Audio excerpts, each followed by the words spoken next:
your true north is your purpose in life and your goal and what you'll be remembered for after you're gone, we feel your true west is your sense of curiosity, your sense of adventure, your sense of exploration, and that helps you in achieving your true north in your life. It helps you to achieve your purpose. So you think about the pioneers, right? And they turned their back on the sunrise and they head towards the sunset. They went west.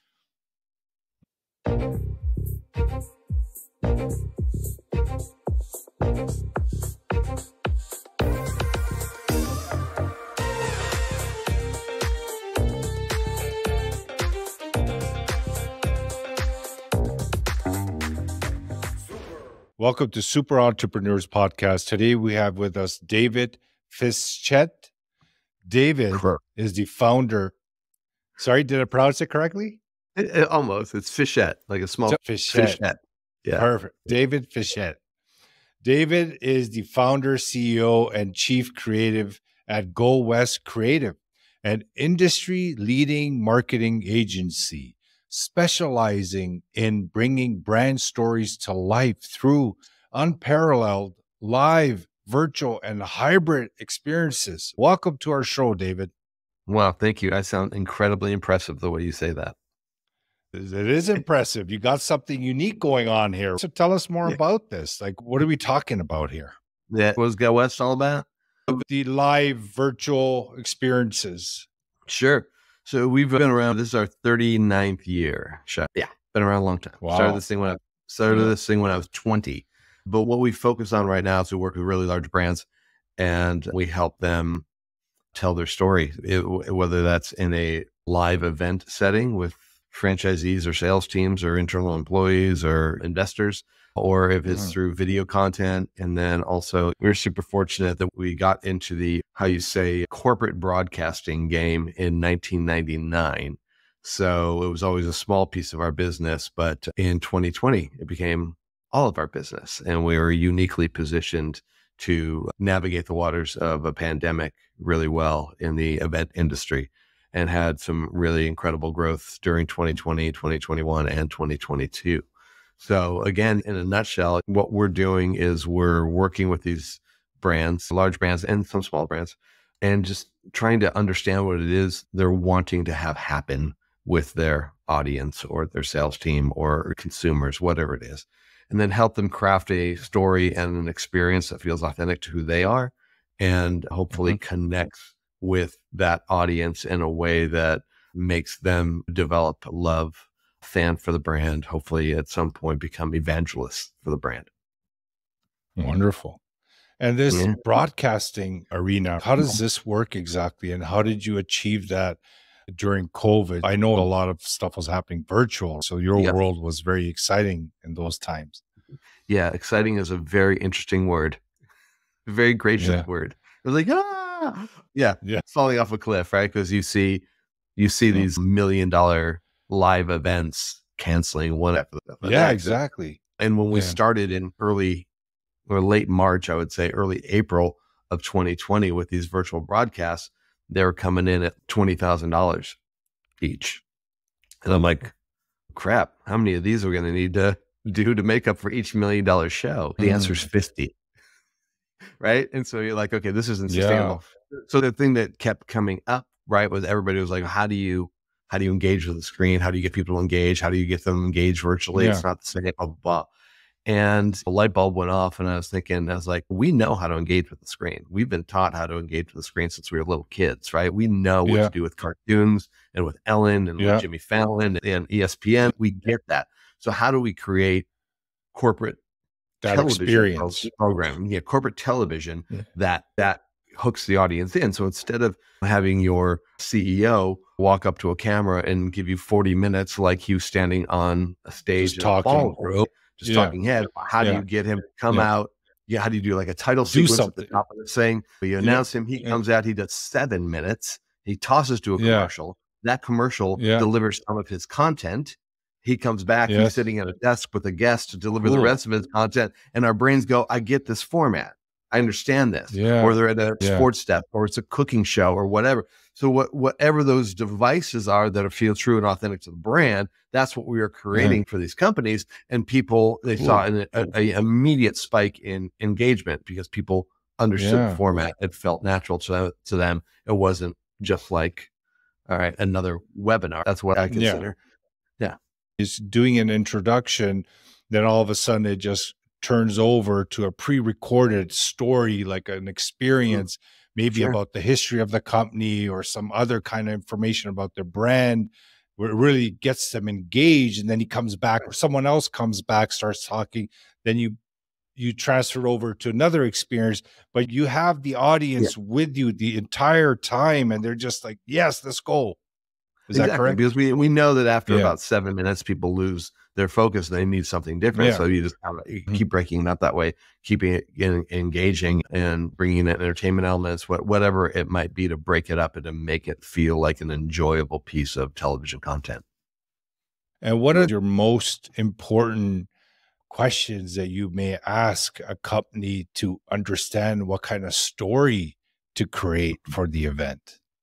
Yeah, that's a good question. I think it all comes out to, what is it you're hoping to get out of this investment you're making, this money that you're spending, right? What do you want to feel? What's the outcome? What do you want people to think, feel, and do when they leave? Even in the live event situation, that is such a hallmark of what we do, because so often people you'll go to these big conferences and there'll be this big opening that's super exciting and people falling from the ceiling and elephants come across the stage, right? Whatever it is, then you're like, what did that have to do with the theme or the message? And so the people remember the repelling guy and the DJ and the elephants, but they maybe don't necessarily remember the 3 key takeaways you wanted them to remember. So we back that in and go, how is everything we create, with the stage design, audio design, entertainment, headlines, opening, video content, how is everything in service to the call to clients? And call to action throughout the event live. Right. Yeah. And bringing people in. So the other big question we ask all of our clients, which is an uncomfortable question, is, what is it you don't want to talk about? What is it you think the audience is concerned about, upset about? What are those things that maybe need to clear for them so that they understand that you hear them, right? Because I'm a big believer that if I have an issue with you, I don't necessarily have ears to hear what you want to tell me until I understand that you know what my issues are, right? So I always try to go, okay, are they concerned about the company's going to sell, or we're going to be downsizing, or there's a recession, are we, are there going to be raises this year? Those type of things. How do you address some of those things out of the gate to get them in a place where their heart softens and therefore their ears open? So communicate to their subconscious. Exactly. Make people feel better. They feel, and that doesn't mean to tell them what it is you think they want to hear, but just be straight. You're connecting with them. Yeah. Be honest, authentic. That's, if we've seen anything in the last 5-7 years, even prior to the pandemic, is authenticity is so important. And brands can't just say that they are something when they're not actually that something. We don't believe it anymore if you just say something, but your action shows something else. So is it done for you after you do your questioning and you figure out what's going on with the business? Do you create the entire event for them? So then we go back with our creative team and then we start spitballing, right? What are some themes? What are some key messages? What would the stage design look like? What would the live event, if it's the broadcast, what would the broadcast look like? What are the devices that we can use? And then we'll start doing mock-ups. And I'm actually here in Oklahoma City pitching a client this afternoon. And then ultimately, we'll pitch our ideas and then we'll have a conversation and go, what resonates with you? Because you're hiring us as experts to create and help you deliver your messaging, but ultimately you're the client and you're writing the check. So therefore you get to make the ultimate decisions. So it's got to be, we don't just walk in and go, this is what you're doing. This is what we suggest to be a great path for you to go. What do you think? What might you want to tweak? And so today I'll present, I'll grab any sort of feedback, go back to the creative team, and then we'll make the final adjustment and have a path forward. And create what we would refer to as a work back plan. So starting from the day of execution and working all the way back, all the work that needs to be done. So, David, do you feel that the virtual event space is still somewhat growing after the pandemic, or do you see it cooling off? No, I don't know that I see either growing nor cooling. What I'm seeing is a new appreciation for what that is and how it can be used as a tool. So we're seeing clients that maybe in 2021 were back full live in Las Vegas with 1,500 people in a live audience. And then 2022 came to us and say, hey, we want to do all virtual this year because we like the virtual format. And the interesting thing about it is the production is about the same, if not a little bit more for the virtual than it is for the live. So the cost associated with these larger virtual television show type productions is about the same, if not just a hair more than a live production would cost. But what the client saves on is paying for all of those flights, hotels, food and beverage, all the other things associated with having 1,500 people there. So it still is a cost saving. So that's something that they're looking at. The other thing is you can take this device of a television show, or in some cases with some of our clients, it's been a television network of shows, and then they use that as a overarching concept to deliver content all year long. Little snippets, and maybe it's a 5-minute update or a town hall, and those things all fit inside of that. So now it's not just the once a year big thing that we do, but it's an ongoing communication device that has a little bit more stickiness and people get the format. Can you share your number one strategy that keeps you ahead of others? I'm not a big fan of the word no, but you have to be respectful about that. People so often will say no and they have strong feelings about something. And so it's unpacking where the no comes from. Why don't you want to do it? What's happened in the past that didn't go well for you? And maybe we can look at some of the things that didn't set you up for success last time. And maybe we can shift those things around. And then the other thing is the other question, what if? What if that didn't happen this time? And what if we could create something, right? And then you try to enroll people in the possibilities of what that might look like if it was successful, if we went down this road, or what other possibilities, or could this open up a new door for you? Or would this be more appealing to Gen Z, or whatever it is they're really trying to go after? Just be open to those possibilities and live in a sense of curiosity. And that's the genesis of the name of our company, the Go West Creative. We were in California for a long time, but we're in Nashville now. And people are like, did you move east? I'm like, no. Go West isn't a direction. We say it's a state of mind, because you think about if your true north is your purpose in life and your goal and what you'll be remembered for after you're gone, we feel your true west is your sense of curiosity, your sense of adventure, your sense of exploration, and that helps you in achieving your true north in your life. Helps you to achieve your purpose. So you think about the pioneers, so cool. Right? And they turn their back on the sunrise and they head towards the sunset. They went west. That's good. Thanks. That's definitely super really deep. Good. Super deep for 8 o'clock in the morning. Deep. All of the deep stuff is how we roll. So this is good. Can you share a highly successful brand story you did for a brand and why it was successful? Yeah, because I think there's something for every brand. And again, if you lean into this concept of being authentic to who the brand is and finding what is true about that brand that nobody can take away from you and go, that's not true. That's a great one. So I had a good friend of mine that became CEO of a brand called Long John Silver's. I don't know if you guys have that up in the Great White North. Did before, but not anymore. Yeah. So they've been a brand that's been around for a long time and not one of the top QSR brands, quick service restaurants. And he had come from a much larger brand. He took the CEO job. And so I drove up to where he was living at the time and to have dinner with him. And I'm like, help me understand why you would leave as an executive over here to join this team. And he's like, they've got such an incredible sustainability story. I love this brand because of their sustainability. And I'm like, well, tell me about that, because I see fried fish is what I see. And he's like, we don't get our fish from oversaturated farm fish, right?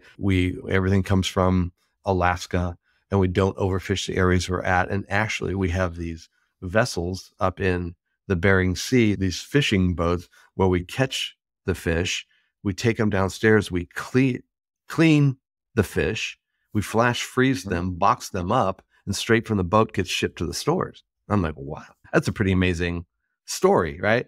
So I said, what if we could tell that story in a way that people would really go, oh, okay. So we pitched him on an idea. There's just a spoken word artist by the name of Steve Connell that we do a lot of work with. And so we had Steve write a piece about them and about sustainability. And we flew up to Alaska, got on a fishing vessel on the Bering Sea, went out onto the water, and we shot this piece, right? And put it out in a series of 3 pieces that we did, one on sustainability, one on the quality of the fish, and then one on family, because those are their big key attributes. And those are 3 things that are true about that brand. And so this was a part of a larger marketing campaign, and those commercials, those spots just went through the roof with people going, I had no idea that's who Long John Silver was, because they're the most sustainable QSR in the business. Amazing. So it's funny, actually, when I do speaking engagements, I'll play that piece, because that piece doesn't reveal the brand until the very, very end, when the drone pulls back, and I'll usually stop the piece right before I reveal the band. And it's perfect. Who's it for? And they're like, Exxon. So these really big a whole bunch of Nope, these guys. Nope. Yeah. David, can you share with us what you feel your innermost superpower is that got you to this point in your life? Sure. I love that question. Thanks. Yeah. So as far as, I don't know if it's what got me here, but where it is today, what I believe today, if there's a superpower that got me to where I am today, it's tenacity, right? Not taking no for an answer, starting a company when you're 20 years old and out of your parents' garage, and just saying yes to everything and figuring it out along the way. But I think what it is right now, what's most valuable to my customers, my clients, my partners, and to our team is just empathy, right? It's like think about the person in the audience. Think about the end user. What is it the quality is so much better. Yeah. What are they thinking about? What are they struggling with? What are they feeling? And how is it you can connect to them in a way that really pierces their heart and makes them go, yeah, I will follow you. I will jump on that bandwagon. Yeah. I think that's a key ingredient to your storytelling strategies. And and having lots of people that are way smarter and much more creative than me surrounding me. So we have an incredible it's a team effort, right? 100%. Yeah. Today, there's probably 15 people that are working on this picture today. It's a lot of work. You got to respect. Yeah, 100%. Well, David, it was wonderful to have you on the show. I love hearing this creative stuff. I see what you guys are doing, the audience as well. Definitely, it's something that adds an edge, especially when a company knows how to create a story behind a brand. That just creates such a superpower of that brand, and it connects so much better with the audience and the consumers. At the end of the day, they're doing business with you. They want to connect. So it's great to have you on this show. I appreciate your time today. Yeah, thank you. Thanks for having me on. Thanks for that. No problem. Audience, no problem, David. Audience, thank you so much for being here once again and joining us. David's information and his company's information will be in the show notes. If you like, get in touch, see what they're doing. If you got some ideas about your business or what you're doing, it might be a good idea to chat with them about it and see if they can help. And if you're looking to create a story, it's definitely something that you should be paying attention to, because without connecting to your audience, without connecting to your people, it's just another number, right? Kind of thing. So you just want to be heart to heart. Thank you once again for being part of the show, and appreciate you guys helping us grow. And we'll see you next time. Thank you. And thank you, David. Thank you.